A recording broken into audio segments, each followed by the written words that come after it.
You are a kingdom woman. You belong to a king, and he wants you to embrace your empowered position as a woman of God. When God is chiseling you, it's hard and difficult work. He wants to shape you in your marriage, shape you with your children, shape you on your job, shape you in your life circumstances. I don't care what your background is, what your circumstance is. You are a kingdom woman.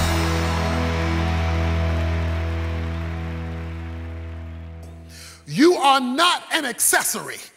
You are an essential. You are not a bonus.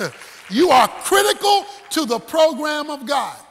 Now, I know that it is unfortunate that you have often gotten the raw end of this deal, that far too many people have left out what God had in mind when he made you. But that's why we want to talk about Kingdom Woman, because we want to get you back to what God says and not what the culture says. To what God says and not what your friends say.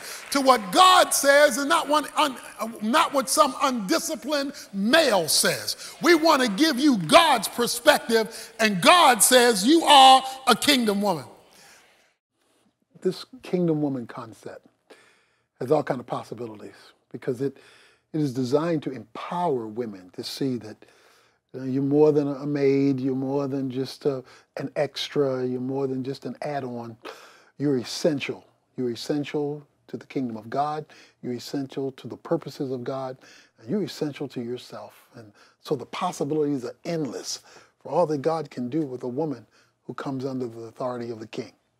Yeah, this idea of a kingdom woman, again, it seems like a really big idea. The name itself just seems really, it's really big.